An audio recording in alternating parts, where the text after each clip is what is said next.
اللہ الرحمن الرحیم۔ عزیز طلباء السلام علیکم ورحمۃ اللہ وبرکاتہ۔ لاسٹ لیکچر میں ہم نے جنرل محمد ضیاء اللہ کا جو دور ہے وہ اسٹارٹ کیا تھا۔ آپ کو پتہ ہے کہ اس جنرل محمد ضیاء اللہ نے کس حکمران کا تختہ الٹا تھا اور اس کے لیے کیا ایک سلوگن لگتا تھا، وہ یاد ہے آپ کو؟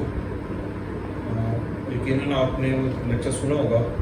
ذوالفقار علی بھٹو کا انہوں نے تختہ الٹ دیا تھا، حکومت ختم کر دی تھی اور ملک میں مارشل لا فوجی حکومت کا نفاذ کر دیا تھا۔ تو اس کو ہم نے ڈسکس کیا تھا۔ آج ہم اسی کو کنٹینیو کر رہے ہیں کہ جنرل محمد ضیاء اللہ کا دور حکومت 1977 سے لے کر 1988 تک۔ تو اس میں جو 1985 تک ہم آئے تھے، 1985 کا جو دور ہے وہ بڑا امپورٹنٹ ہے۔ اس میں جو ہم نے ڈسکس کیا تھا کہ ذوالفقار علی بھٹو کے دور میں پاکستان کا پہلا اسلامی آئین جو دستور بنا تھا اور اس میں ترامیم ہوئی تھی۔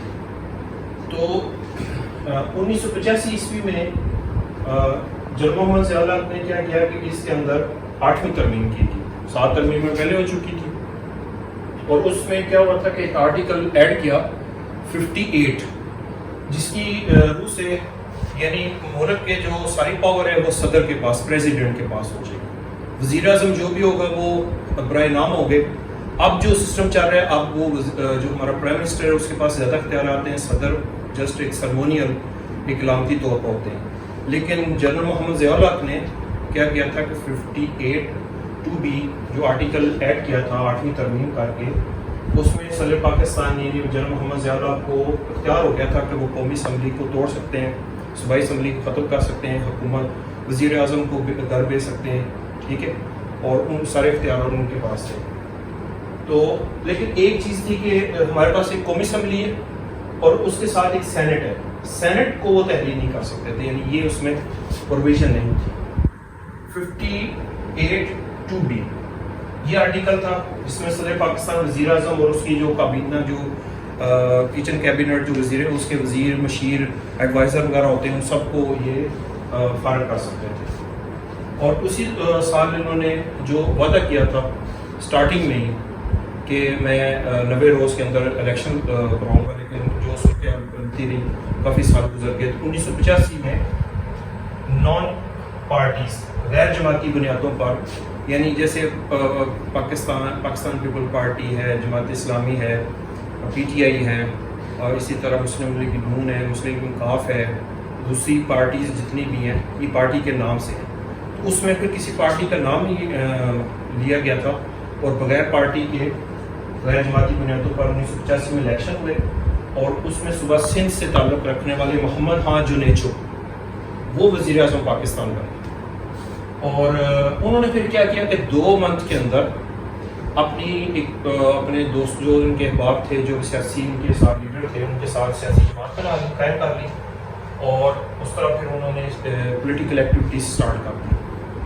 اب جو محمد خان جنیچو ہے، ان کے دور میں ہمارے یہاں پر کچھ ترقیاتی کام بھی ہوئے تھے، سڑکیں وغیرہ بھی بنی تھی جو ہمارے علاقے کے اندر پہلی دفعہ جو یعنی بڑے عرصے بعد بنی تھی، وہ محمد خان جنیچو کے دور میں بنی تھی۔ تو وہ ایک جمہوری مزاج کے لوگ تھے، پبلک میں رہنے والے۔ تو جنرل محمد ضیاء اللہ کے ساتھ ان کی انڈرسٹینڈنگ نہیں بن سکی، ہم آہنگی نہیں ہو سکی۔ تو انہوں نے کیا کیا کہ وہ اپنے حساب سے چل رہے تھے، اور جنرل محمد ضیاء اللہ جو کہ چیف آف آرمی اسٹاف، صدر پاکستان، پریزیڈنٹ آف پاکستان بھی تھے، سارے اختیارات ان کے پاس تھے، تو فوج کے بھی، پورے حکومت بھی ان کے پاس تھی، ساری مطلب اتھارٹی ان کے پاس تھی۔ تو ظاہر ہے کہ ان کی جو ٹریننگ ہوتی ہے، تربیت ہوتی ہے، وہ فوج سے ہوتی ہے، اس میں یس سر ہی کہنا ہوتا ہے، نو سر کی کوئی گنجائش نہیں ہوتی۔ سول اور جو ہماری فوج ہے، اس میں یہی ان کی جو وہ ایک ادارہ ہے نا ہمارا فوج، آرمی جو ہے، اس میں اوپر سے نیچے تک جتنا بھی ایک آرڈر چلتا ہے اس میں یس باس، یہ نو سر بھائی۔ لیکن سول میں ظاہر ہے کہ یہ ذرا مذاکرات کرنے پڑتے ہیں، بڑی حکمت کے ساتھ کام چلیں، مصلحت دیکھنی پڑتی ہے، سچویشن دیکھنی پڑتی ہے، تو اس میں نو بھی کرنی پڑتی ہے۔ تو ظاہر ہے کہ جو جمہوری محمد خان جنیچو وہ جمہوری سوچ رکھتے ہیں، تو جنرل محمد ضیاء صاحب کے ساتھ ان کا انڈرسٹینڈنگ نہیں بن سکی، تو پھر 29 مئی کو 29 مئی کو 1988 تقریباً 2-3 سال بعد آرٹیکل 58(2)B کی جس میں پاور آلریڈی جنرل محمد ضیاء اللہ لے چکے تھے، انہوں نے حکومت کا خاتمہ کر دیا. محمد نواز جنیجو کی حکومت برطرف ہوگی، ان کی کابینہ ختم، قومی اور جو صوبائی اسمبلی جو بھی تھی وہ ساری تحلیل کر دی. تو اس طرح ملک میں دوبارہ فل پاور جو ہے مارشل لاء کا نفاذ ایک تھا، جو کہ پولیٹیکل ایک سیاسی دور شروع ہوا تھا جس میں عوام کی شرکت زیادہ تھی، اس کو دوبارہ پھر فل مارشل لاء لگا دیا گیا. تو یہاں تک ہم جو جنرل محمد ضیاء اللہ کا دور 1988 تک کا جو ہے نا ایک مین اوور ویو ہم نے لے لیا. اب اس کی آگے ہم کی جو ہم نے جیسے ہمارا SLO ہے کہ جنرل محمد ضیاء اللہ کے دور کی حکومت جو 1977-88 کا ہے، ان کی تعلیمی، انتظامی، آئینی، معاشی، معاشرتی، اس کے ساتھ ان کی جو سماجی جتنے بھی ان کی اصلاحات جو انہیں کام کیے ہیں وہ ہم ڈسکس کریں گے. تو امید ہے کہ آج کا لیکچر آپ کو پسند آیا ہوگا، اور اس کے اوپر آپ نے جنرل محمد ضیاء اللہ کا دور حکومت 1977 اور 88 اس کو آپ نے کمپیئر کرنا ہے. آپ نے ایک نوٹ لکھنا ہے، ایک سائڈ پر آپ لکھیں گے ذوالفقار علی بھٹو اور دوسری سائڈ پر لکھیں گے جنرل محمد ضیاء اللہ. ان دونوں کو آپ نے موازنہ کرنا ہے، دونوں کیا کیا چیزیں اس میں تھی، کیا کیا اس میں تھی. تو یہ آپ کا ہوم ورک ہے. اللہ تعالیٰ سے دعا ہے کہ ہمیں اس چیز کو سننے اور عمل کرنے کی توفیق